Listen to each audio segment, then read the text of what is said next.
भगवान ने गोपियों के साथ रास किया, महारास किया। तो भगवान ने, भोलेनाथ ने भगवान को एक नाम दिया, रास विहारी। और भगवान ने भी भगवान शंकर को नाम दिया गोपेश्वर महादेव।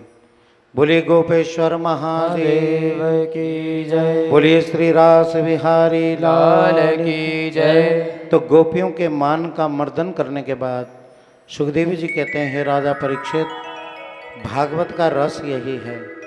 भागवत के 10वें स्कंद का 29वां, 30वां, 31, 32 और 33 ये 5 अध्याय रास पंचाध्यायी अध्याय कहलाते हैं। और यही भगवान का हृदय है, यही भगवान का रस है। रासो वैसा रासोत्सवा संप्रवृत्तो गोपी मंडल मंडितः योगेश्वरेण कृष्णेन तासा मध्ये हृदयोर्दयो। तासार मध्ये द्वयोदयो।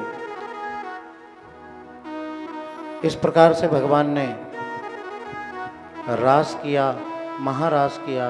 भगवान कहते हैं कि जो प्राणी सभी चीज़ों को त्याग करके अंत में मेरी शरण में आता है, मैं उसके समस्त प्रकारों के पापों को नष्ट करके उसके अपने हृदय में जगह दे देता हूँ। सर्वधर्मान परित्यज्य मामेकं शरणं व्रजः अहम त्वं सर्वपापेभ्यो मोक्षयिष्यामि तत्शृणु। सर्वधर्मान परित्यज्य, सभी धर्मों को त्याग करके जो मेरी शरण में आता है, मैं उसके सब पापों से मुक्त करके उसे अपनी शरण में ले लेता हूँ। यही महारास का अर्थ है।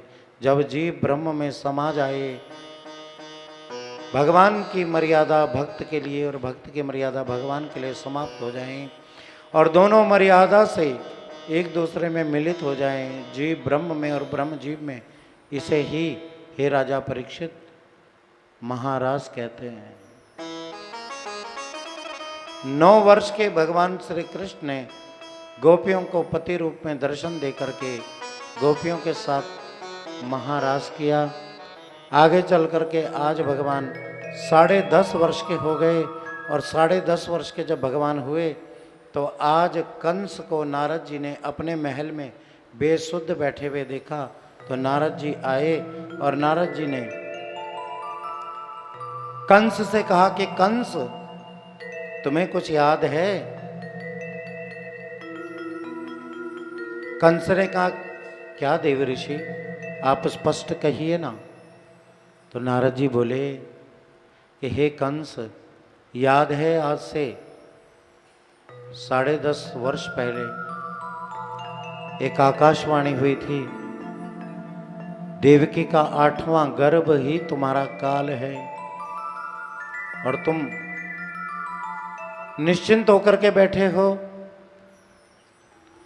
तो कंस कहने लगा कि गुरुजी, मैंने तो 6 दिन के बच्चों को मारने के लिए पूतना को, 1 महीने के बच्चों को मारने के लिए शकटासुर को और 3 महीने के बच्चों को मारने के लिए तृणावर्त को भेजा।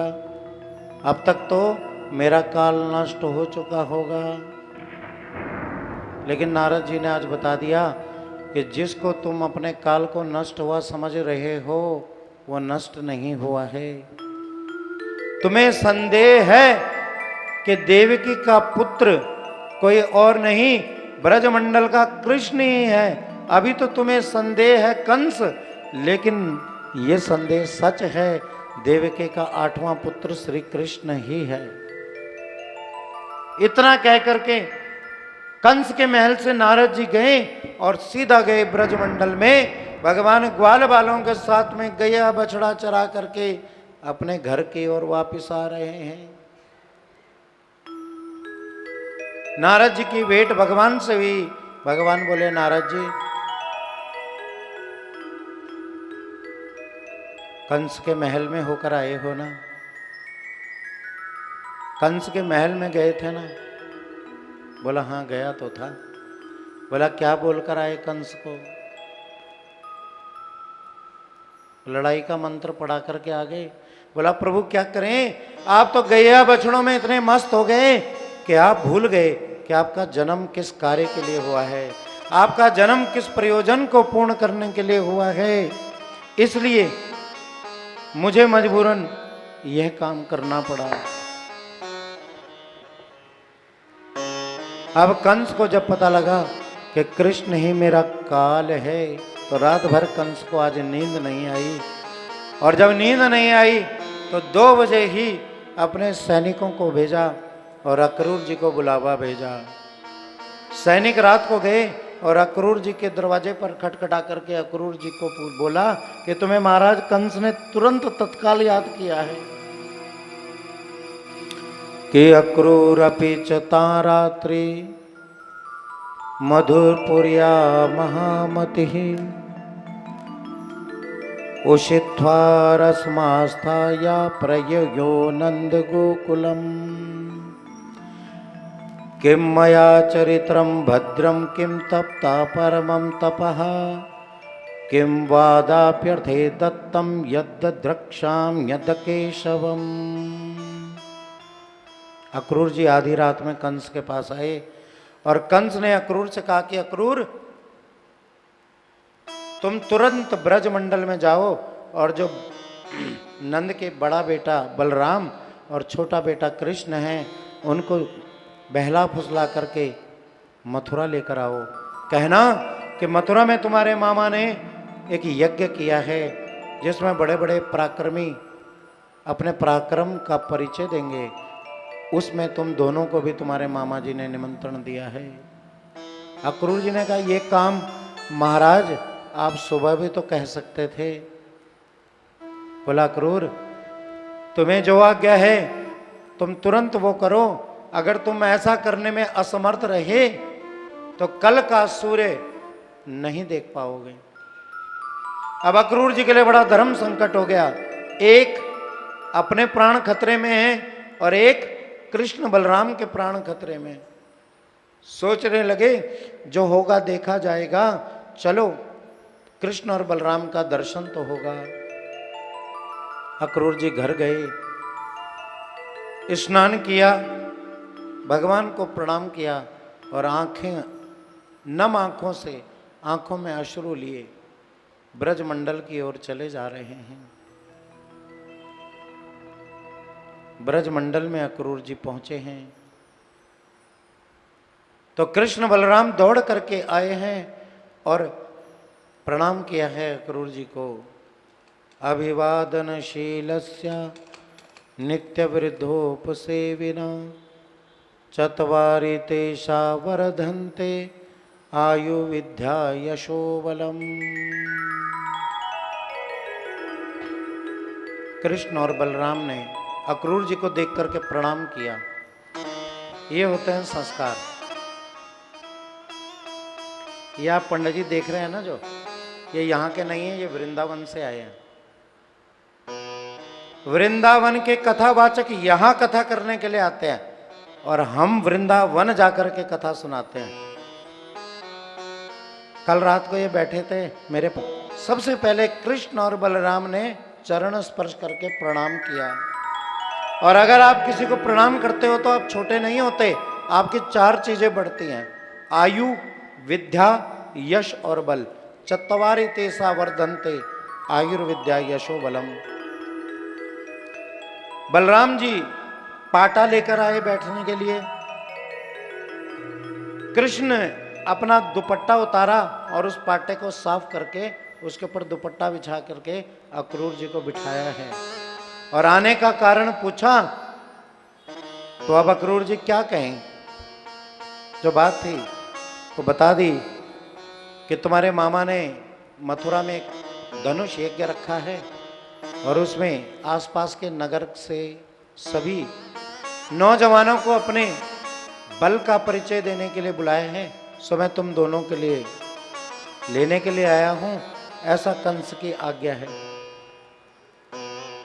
अब ये बात मां यशोदा ने सुन ली। मां यशोदा पानी देने के लिए अक्रूर जी को आ रही थी, सो मां यशोदा ने सुन ली। और जब मां यशोदा ने सुनी कि यह क्रूर मेरे बेटों को लेने आया है, तो मां के हाथ से गिलास छूटा और मां गिर पड़ी।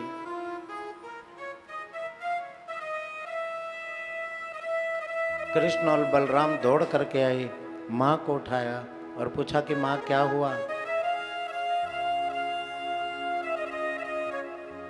यशोदा की आंखों में आंसू बहने लगे। कृष्ण का हाथ पकड़ करके अपने गाल पर लगाया और कहा कि तू कल सुबह चला जाएगा, जा, मैं तुझे रोकने वाली होती भी कौन हूं। तुझे मैंने थोड़ी जन्म दिया है पगले,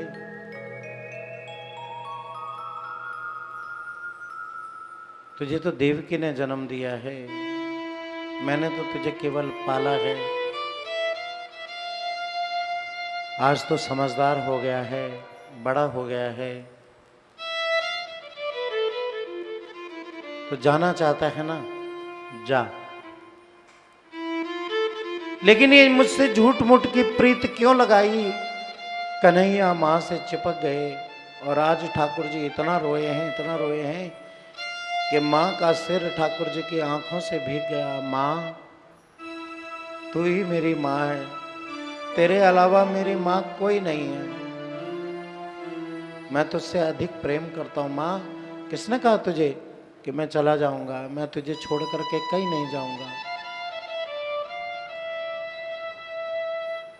नंद बाबा आए और नंद बाबा ने कहा कि हे यशोदा, कब तक इनको अपने घर में बिठा करके रखेगी। जब बच्चे जवान हो जाते हैं तो उनको घर से बाहर निकलने देना चाहिए।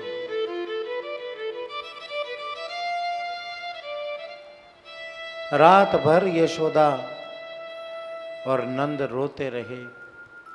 सुबह हुई, सूर्य उदय हुआ। अक्रूर जी ने नंद बाबा से आग्रह किया। नंद बाबा की आज्ञा मिलने पर अक्रूर जी ने अपने रथ को सजाया, घोड़ों को नहलाया और कृष्ण बलराम को रथ में बिठाया। कृष्ण बलराम जा रहे हैं, यह खबर आग की तरह पूरे ब्रजमंडल में फैल गई। सब गोपी, ग्वाल, बाल, बछड़े सब ठाकुर जी के दर्शन के लिए आए हैं। गोपियां कहती हैं, क्यों जा रहा है। बोला, मेरे काका अक्रूर मुझे लेने आए हैं। बोला, यह अक्रूर नहीं, ये विधाता है और ये विधाता ही क्रूर बन करके आज आई है। यह क्रूर नहीं, यह तो क्रूर है। हे कृष्ण, तुम चले जाओगे तो हम समझेंगे कि हमारे शरीर से प्राण ही निकल गया, हम जी करके क्या करेंगे। कृष्ण कहते हैं, बस मैं यूं गया और यूं आया, मैं यूं गया और यूं आया। छोड़ वृंदा विपिन, कुंज यमुना पुलिन, श्याम मथुरा चले, श्याम मथुरा चले। आज कन्हैया पूरे ब्रजमंडल को छोड़ करके मथुरा की ओर जा रहे हैं और जब तक, जैसे ही वो रथ और रथ के घोड़े आगे बढ़े, तब तक गोपियों ने पलक नहीं झपकाई।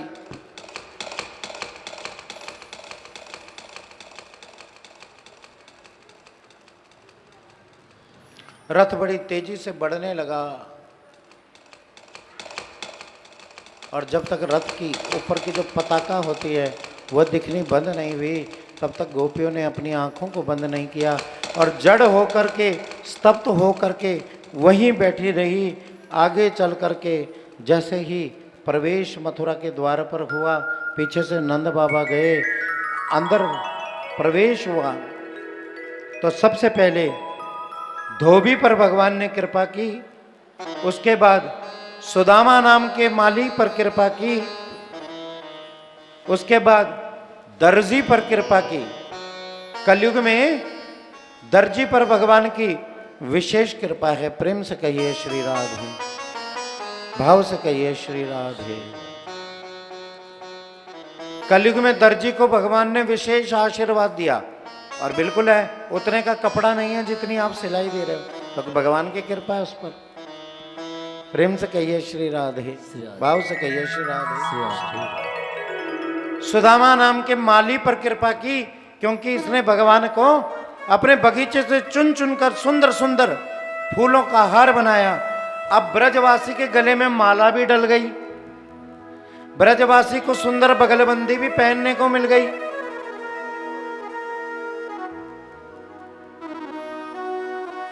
अब ब्रजवासी को माला भी बड़ी प्रिय है, वस्त्र भी बड़े प्रिय हैं।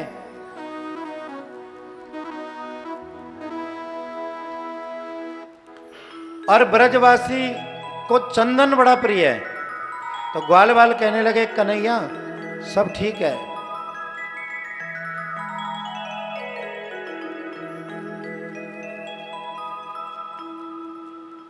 श्री कृष्ण गोविंद हरे मुरारी, हे नाथ ना चलने दो नयन वासुदेवा, श्री कृष्ण गोविंद हरे मुरारी, हे नाथ नारायण वासुदेवा। अब ब्रजवासी के मस्तक पर अगर चंदन लग जाए तो ब्रजवासी संपूर्ण ब्रजवासी माना जाता है।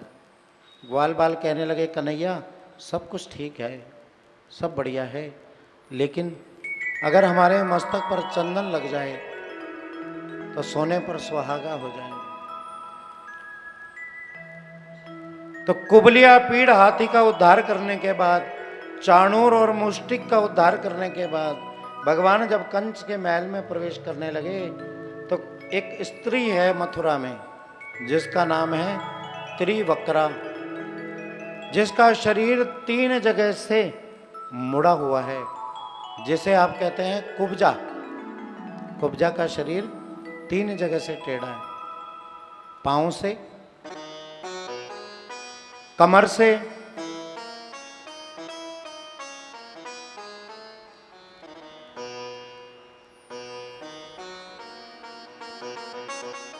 पहला हिस्सा टांग से मुड़ा हुआ है, दूसरा हिस्सा कमर से मुड़ा हुआ है, तीसरा हिस्सा गर्दन के पास से मुड़ा हुआ है। इसका नाम है त्रिवक्रा, कुब्जा।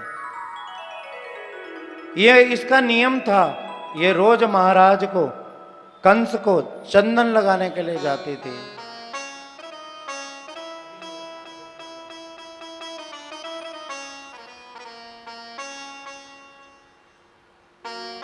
त्रिवक्रा का काम था रोज भगवान को चंदन लगा करके ये आती थी। आज इसने सुबह चंदन घिसा, कटोरी में भरा और ये लगाने के लिए महाराज कंस को गई। रास्ते में इसे कन्हैया मिल गए, श्याम सुंदर दिख गए और इसने भगवान को पुकार लगाई। भगवान के रूप को देख करके मोहित हो गई और भगवान इसको बोले, अरे ओ सुंदरी। ये पलटी, भगवान की तरफ देखा और भगवान के चरणों में बैठ गई। भगवान बोले, तुम मेरी माँ के समान हो, आयु में मुझसे बड़ी हो, मेरे चरणों में मत बैठो। तो कुब्जा कहने लगी कि हे श्याम सुंदर, मैंने आपको पहचान लिया, आप कोई और नहीं, मेरे मुरली वाले घनश्याम हो। सारा संसार मुझे कुरूपा कहता है, कुरूप कहता है। आज तक मुझे कभी किसी ने सुंदर नहीं कहा, आज आपने ही मुझे सुंदर कहा। और ये सारा संसार सुंदर अगर किसी की दृष्टि में है तो वो केवल और केवल मात्र श्याम सुंदर ही है, इसके अलावा कोई नहीं। जात पात पूछे नहीं कोई, हरि को भजे वो हरि का होए। जिसकी दृष्टि में सारा संसार सुंदर है, वो एक ही है, श्याम सुंदर। तो कुब्जा ने क्या किया, जो चंदन महाराज कंस के लिए लेकर जा रही थी, वो चंदन कटोरी से निकाला और भगवान के मस्तक पर लगा दिया। भगवान ने इस कुब्जा की ठोडी पर एक हाथ रखा, दूसरा हाथ कमर पे रखा और ऐसे करके 3 झटके दिए तो ये कुब्जा सीधी हो गई। प्रेम से कहिए श्री राधे, भाव से कहिए श्री राधे। तो ये कुब्जा सीधी हो गई और सुंदर बन गई। भगवान के स्पर्श से इसका जो कुरूप शरीर था वो लक्ष्मी के समान सुंदर हो गया। सुखदेव जी कहते हैं, राजा परीक्षित, ये जो कुब्जा है ये कलयुगी इंसान की बुद्धि है। क्या है? बुद्धि। ये बुद्धि 3 जगह से मुड़ी हुई है। एक बड़े बूढ़े लोगों के मुंह से आपने एक कहावत सुनी होगी कि अमुक व्यक्ति की अकल तो उसके घुटनों में है। सुनी है कि नहीं सुनी? क्यों कहते हैं कि अमुक व्यक्ति की अकल उसके घुटनों में? क्योंकि जो बुद्धि है, बुद्धि 3 जगह से मुड़ी होती है, मन से, वाणी से और कर्म से। और ये हमने इन 5 दिनों में देख लिया। कलयुग में ना उतनी श्रद्धा भाव वाली कुब्जा है, बुद्धि है, और ना उस बुद्धि को सीधा करने वाला श्री कृष्ण है। इसलिए जो लोग पक्के होकर के आए हैं वो आज शाम को भी ऐसा ही करेंगे, पक्के तो पक्के। तो ये जो कुब्जा है ये मुड़ी हुई बुद्धि है, भगवान ने इसको सीधा कर दिया। इस प्रकार से जो भगवान की शरणागति होता है उसकी संसार में लगी हुई बुद्धि भी भगवान के चरणों में लग जाती है, और भगवान के चरणों में लगने से उस बुद्धि पर कृपा हो जाती है। आगे चल करके भगवान ने धनुष को, यज्ञ को भंग किया। उसमें जो कंस ने धनुष रखा था, उस धनुष को भगवान ने बहुत बड़े सेना के कवच में जाकर के तोड़ दिया। जैसे ही भगवान ने धनुष को तोड़ा, कंस के अनुचरों ने जाके कंस से कहा, महाराज जो धनुष आपने चतुरंगिनी सेना की रक्षा कवच के बीच रखा था, नंद के छोटा वाला बेटा श्री कृष्ण अंदर घुसे और उस धनुष को तोड़ दिया।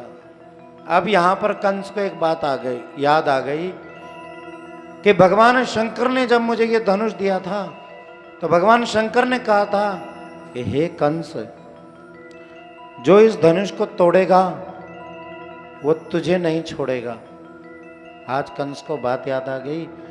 कंस भागने लगा, भगवान पीछे पीछे, कंस आगे आगे। बड़े बड़े पहलवानों को ध्वस्त करने के बाद कंस के बालों को पकड़ करके कृष्ण खींच करके उस भरी रंगशाला में लेकर आए।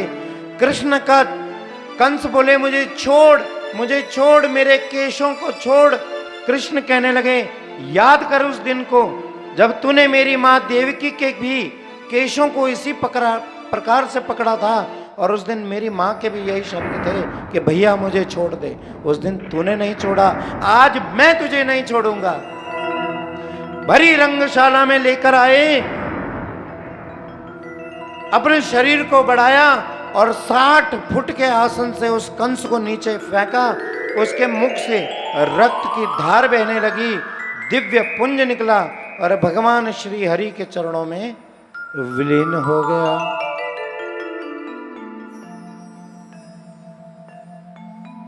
आज भगवान ने कंस का उद्धार किया और भगवान का एक नाम पड़ा, कंस निकंदन। कंस का उद्धार करने वाले भगवान कंस निकंदन। बोलिए श्री कंस निकंदन भगवान की जय। वहां पर सब देख रहे हैं भगवान को, और भगवान तो एक हैं लेकिन सबको भगवान अलग अलग रूप में दिखाई दे रहे हैं। कामिनी निहारो काम। जो कृष्ण को पति रूप में देख रहे हैं उनको कृष्ण पति रूप में दिखाई दे रहे हैं। संतन विचारो राम, संतों को राम के रूप में। योगी योग धान सिद्ध सिद्धन विषय किए। सुरधन को शार्दूल, मल्लनों को ब्रजतूल, शत्रुनों को सूर प्रजा प्रजापति बेखिए। मोरन को, मोर को बादलों के रूप में, चंद्रमा को चकोरन के रूप में। कंस जाने अपनों काल, कंस को काल में। ग्वाल बालों को श्री कृष्ण मित्र दिख रहे हैं। वाह वाह वाह कन्हैया, क्या पटकी दी है।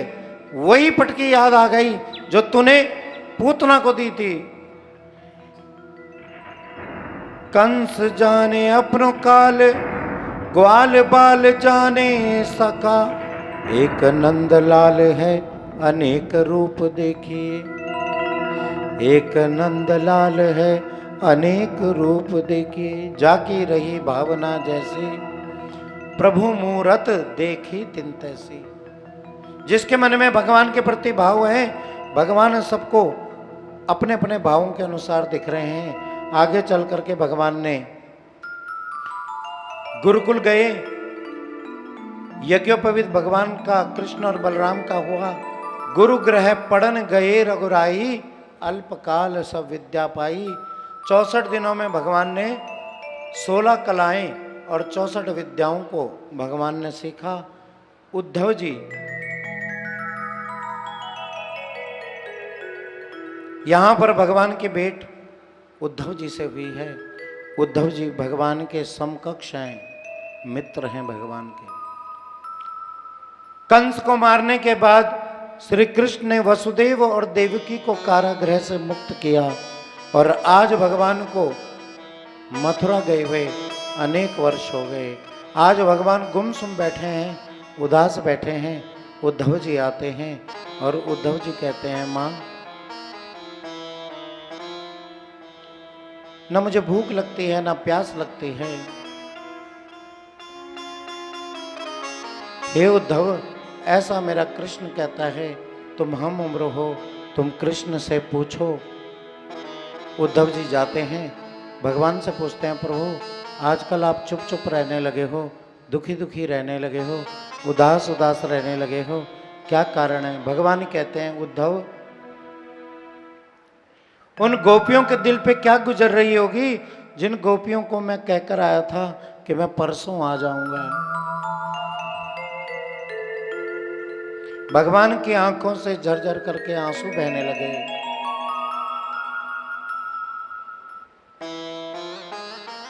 उद्धव, ना जाने मुझे ब्रज क्यों याद आ रहा है। उद्धव मोहे ब्रज विसरत ना।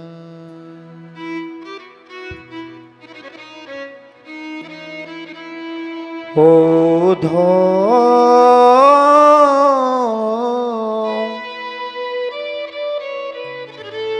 मोहे ब्रज बिसरत ना। उद्धव, न जाने आज मुझे क्यों ब्रज की याद आ रही है। वो सीधी सादी गोपियां, वो गए बछड़े, वो गोपी ग्वाल सब मेरी प्रतीक्षा कर रहे होंगे। उनसे मैं कहकर आया था कि मैं परसों आऊंगा, लेकिन यहां तो कई बरसों बीत गए। हे उद्धव, तुम ब्रज जाना और उन गोपियों को सांत्वना दे करके आना। उद्धव जी कहने लगे, ये तो मेरे बाएं हाथ का खेल है। भगवान ने एक पत्रिका लिखी, उद्धव जी को दी, अपना मोर मुकुट पहनाया, अपना पीताम्बर पहनाया, अपना पटका पहनाया और भगवान उद्धव जी से बोले कि उद्धव जाओ ब्रज की सुधि लेकर आओ।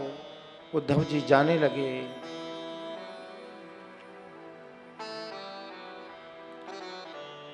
नंदरानी के द्वार पर गए तो क्या देखते हैं, जब से श्री कृष्ण गए हैं मां यशोदा द्वार पर पड़ी है।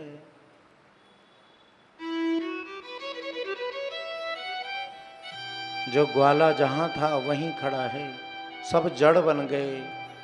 जैसे ही उद्धव जी को आते देखा, सारे ब्रजमंडल ने सोचा कि शायद कृष्ण आ गए।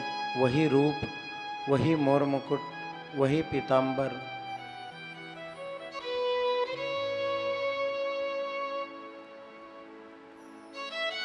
जैसे किसी पत्थर में प्राण आ जाता है, ऐसे ही उन गोपी ग्वाल गैया बछड़ों में प्राण आ गया। माँ यशोदा ने देखा तो दौड़ करके गई और उद्धव जी को अपने अंक से लगा लिया। अंक से लगाने के बाद देखा कि ये तो मेरा कन्हैया नहीं, ये तो कोई और है। तो गिरी और पलने के पास आकर के पलना झुलाने लगी और उद्धव से कहने लगी कि बेटा, मेरा कन्हैया पलने में सो रहा है।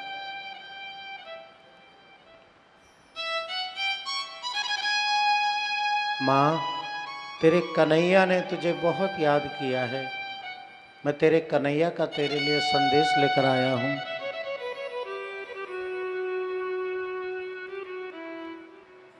यशोदा कहने लगी, वो मुझे याद करता है? उद्धव जी कहने लगे, बहुत करते हैं। उन्होंने कहा है कि उद्धव, मेरी मां से कहना, कोई न खवावे मन माखन रोटी, जल स्नान न कराए, उद्धव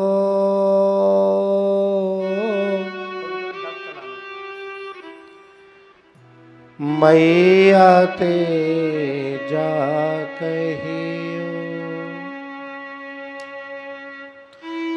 तेरो लाल बहुत दुख पाए, उद्धव मैया ते जा कहियो।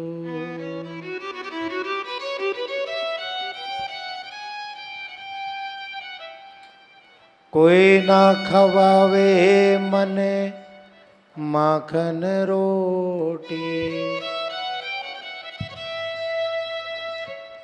कोई ना खवावे मन माखन रोटी, जल स्नान न कराए, उद्धव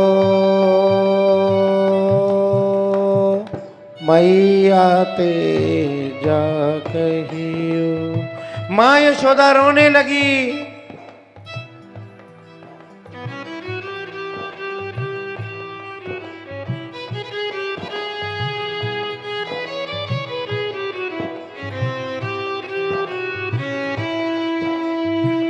फिर उद्धव जी माँ को छोड़ करके नंद बाबा के पास जाते हैं और नंद बाबा से कहते हैं,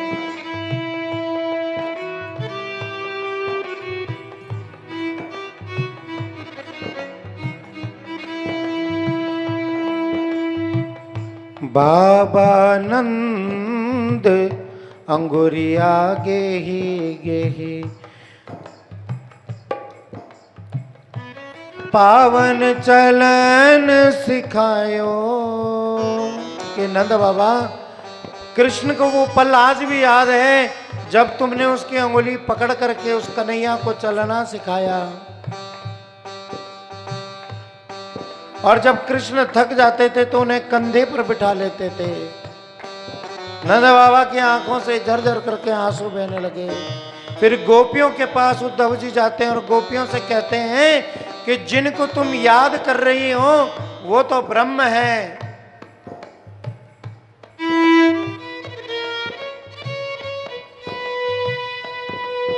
वो कोई साधारण पुरुष नहीं है, वो ब्रह्म है। गोपियां कहती हैं, उद्धव अगर वो ब्रह्म है तो वह नंगे पैर हमारे साथ क्यों दौड़ा? अगर वो ब्रह्म है तो उसने हमारे जूठे माखन को क्यों खाया? अगर वो ब्रह्म है तो उसने माँ यशोदा की लाठी की चोट कैसे सहन कर ली? और अगर वो ब्रह्म है तो उसने मटकियों को तोड़ना क्यों प्रारंभ किया। अगर वो ब्रह्म है तो हव हव करके क्यों गैया के पीछे दौड़ा? अगर वो ब्रह्म है तो क्यों गोबर में लौटा? अगर वो ब्रह्म है तो क्यों माटी के कीचड़ में लौटा? अगर वो ब्रह्म है तो क्यों जमुना में कूदा? क्योंकि हमने सुना है कि ब्रह्म जन्म मरण से परे, भूख प्यास से परे, खेल कूद से परे है। वो ब्रह्म नहीं हो सकता। वो हमारा कृष्ण है, वो हमारा कन्हैया है, वो हमारा कनवा है।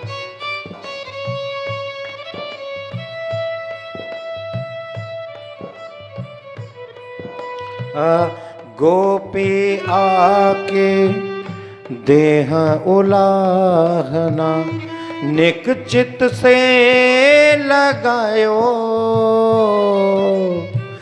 और न तजू में बाल संवारन, टूटत देवी मनायो मनायो उधो।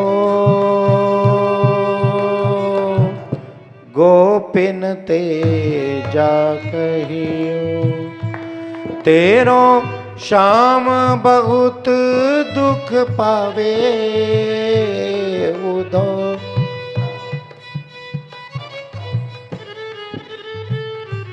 उधो गोपिन तेजा कहियो। गोपियों के ज्ञान के सामने, उद्धव जी के सामने, उद्धव जी का ब्रह्म ज्ञान गोपियों के सामने फीका पड़ गया। गोपियों का प्रेम जीत गया। उसी समय एक भंवरा उड़ करके आया, फूल पर बैठा, और उस भंवरे का जो मूछें होती हैं वो फूल से, फूल के पराग से पीली पीली हो गई।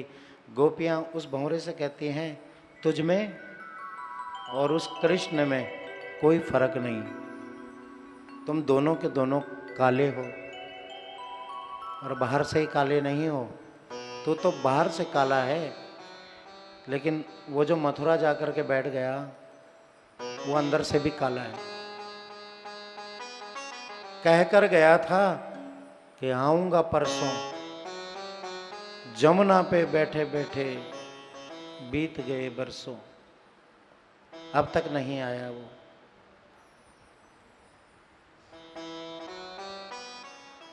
गोपियों के प्रेम के सामने उद्धव जी का ब्रह्म ज्ञान फीका पड़ गया।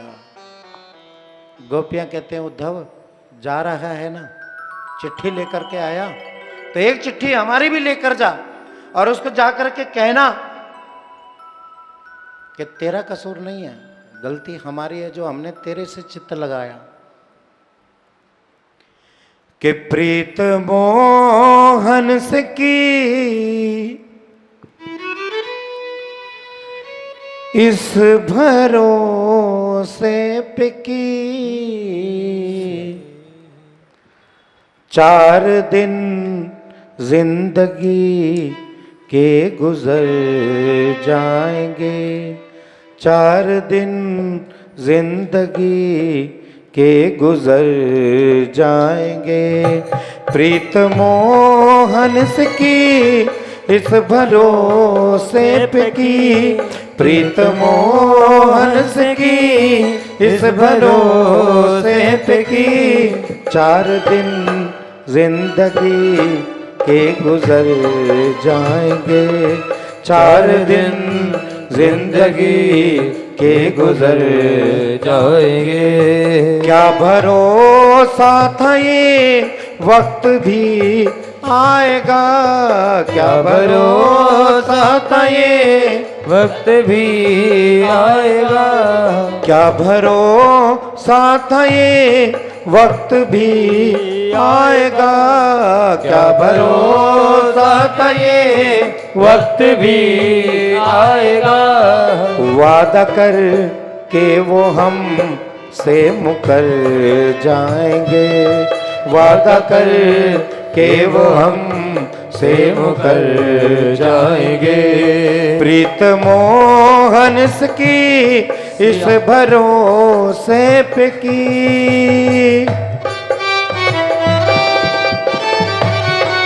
जय जय श्री राधे।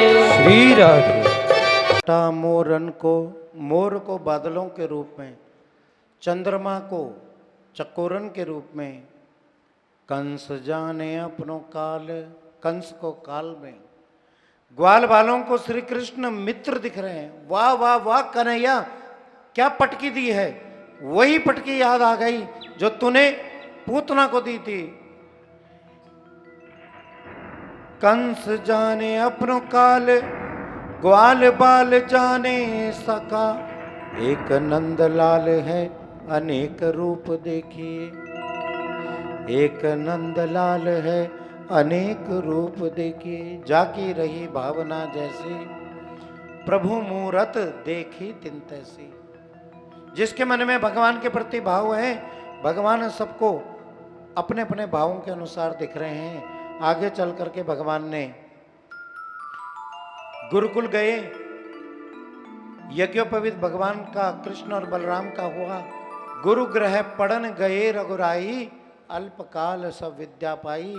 64 दिनों में भगवान ने 16 कलाएं और 64 विद्याओं को भगवान ने सीखा। उद्धव जी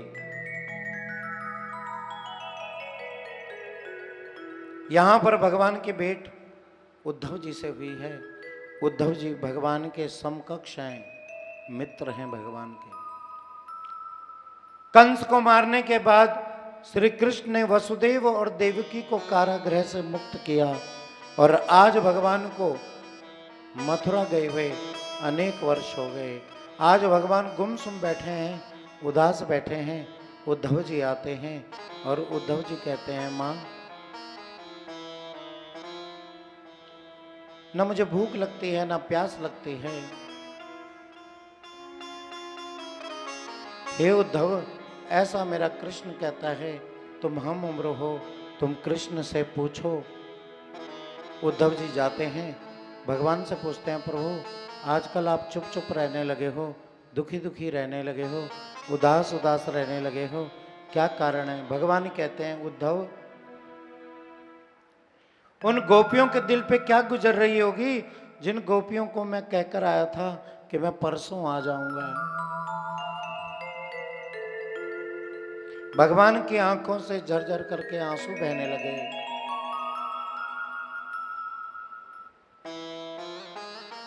उद्धव, ना जाने मुझे ब्रज क्यों याद आ रहा है।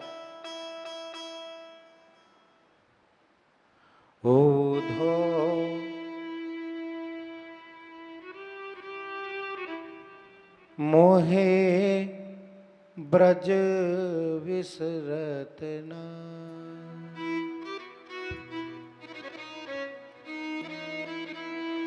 उद्धव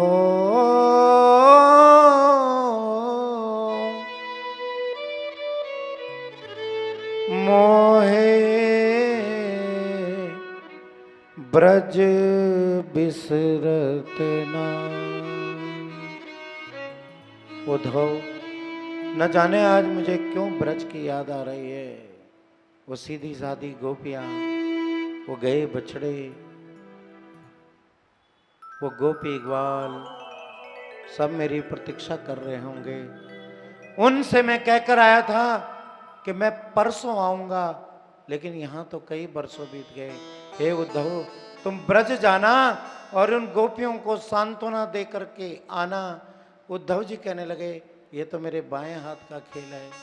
भगवान ने एक पत्रिका लिखी, उद्धव जी को दी, अपना मोर मुकुट पहनाया, अपना पीतांबर पहनाया, अपना पटका पहनाया और भगवान उद्धव जी से बोले कि उद्धव जाओ ब्रज की सुधि लेकर आओ। उद्धव जी जाने लगे।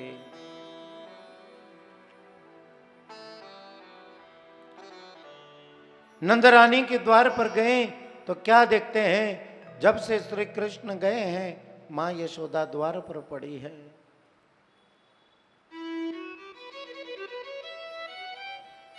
जो ग्वाला जहां था वहीं खड़ा है, सब जड़ बन गए। जैसे ही उद्धव जी को आते देखा, सारे ब्रजमंडल ने सोचा कि शायद कृष्ण आ गए। वही रूप, वही मोर मुकुट, वही पीतांबर।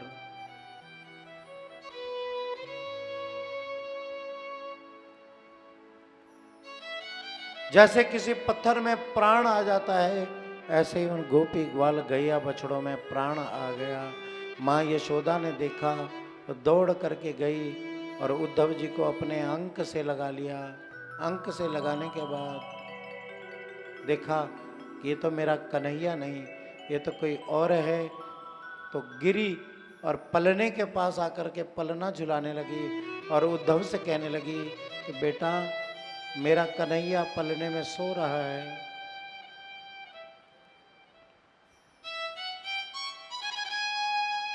माँ तेरे कन्हैया ने तुझे बहुत याद किया है, मैं तेरे कन्हैया का तेरे लिए संदेश लेकर आया हूँ।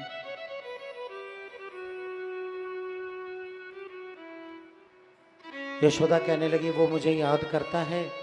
उद्धव जी कहने लगे बहुत करते हैं। उन्होंने कहा है कि उद्धव मेरी मां से कहना कोई ना खवावे मन माखन रोटी, जल स्नान न कराए उद्धव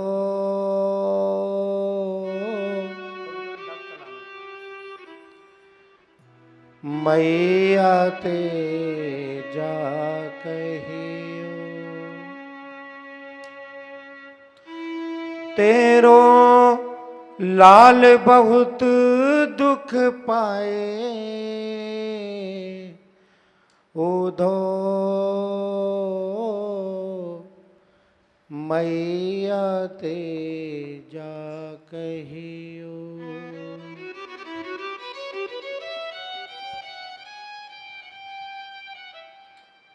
कोई ना खवावे मने माखन रोटी, कोई ना खवावे मने माखन रोटी, जल स्नान न कराए उद्धव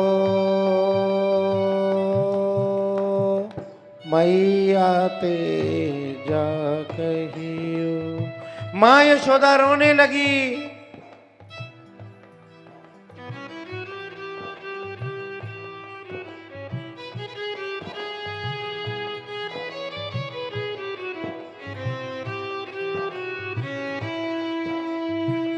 फिर उद्धव जी माँ को छोड़ करके नंद बाबा के पास जाते हैं और नंद बाबा से कहते हैं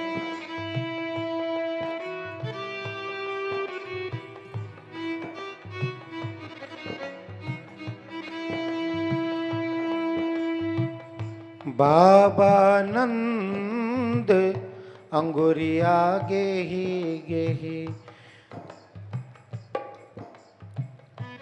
पावन चलन सिखायो। कि नंद बाबा कृष्ण को वो पल आज भी याद है जब तुमने उसकी अंगुली पकड़ करके उस कन्हैया को चलना सिखाया, और जब कृष्ण थक जाते थे तो उन्हें कंधे पर बिठा लेते थे। नंद बाबा की आंखों से झरझर करके आंसू बहने लगे। फिर गोपियों के पास उद्धव जी जाते हैं और गोपियों से कहते हैं कि जिनको तुम याद कर रही हो वो तो ब्रह्म है।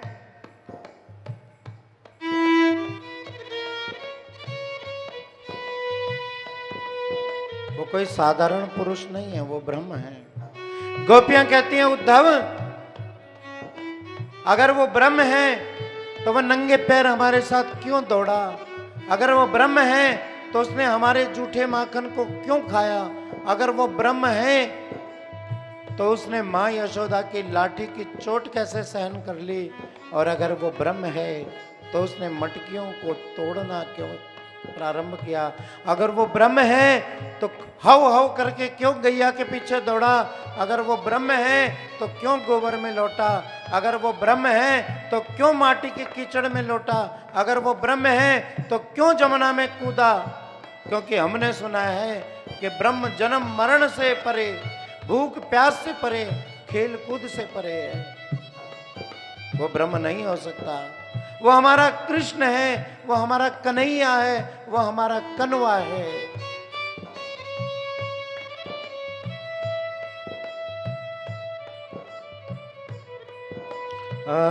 गोपी आके देह उलाहना निक चित से लगायो, और न तजू में बाल सवारन टूटत देवी मनायो मनायो उधो।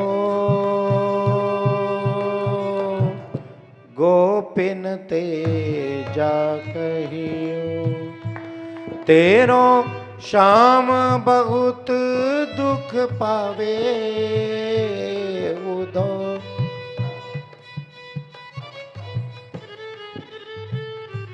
उधो गोपिन ते जा कहियो। गोपियों के ज्ञान के सामने, उद्धव जी के सामने, उद्धव जी का ब्रह्म ज्ञान गोपियों के सामने फीका पड़ गया। गोपियों का प्रेम जीत गया। उसी समय एक भंवरा उड़ करके आया, फूल पर बैठा, और उस भंवरे का जो मूछें होती हैं वो फूल से, फूल के पराग से पीली पीली हो गई। गोपियाँ उस भंवरे से कहती हैं तुझ में और उस कृष्ण में कोई फर्क नहीं, तुम दोनों के दोनों काले हो और बाहर से ही काले नहीं हो। तू तो बाहर से काला है, लेकिन वो जो मथुरा जाकर के बैठ गया वो अंदर से भी काला है। कहकर गया था कि आऊंगा परसों, जमुना पे बैठे बैठे बीत गए बरसों, अब तक नहीं आया वो।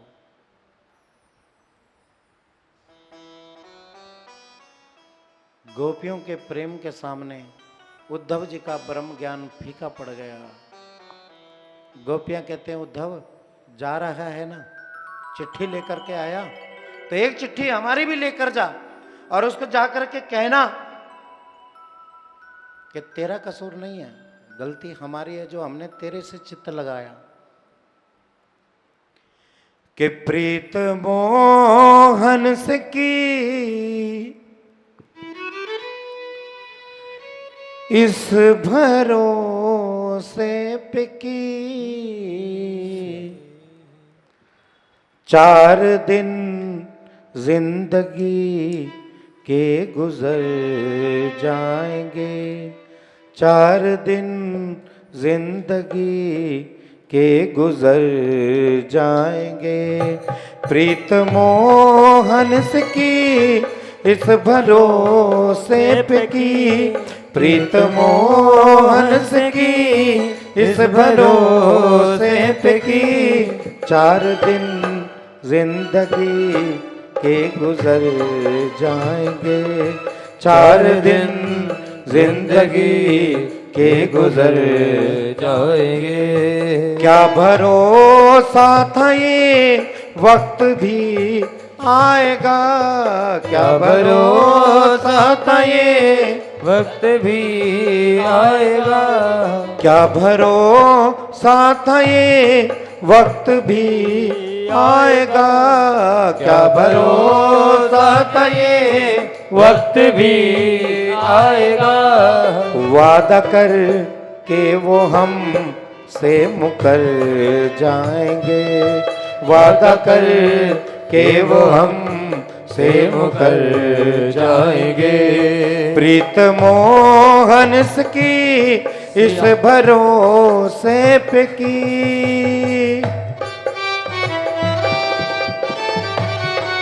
जय जय श्री राधे। श्री राधे।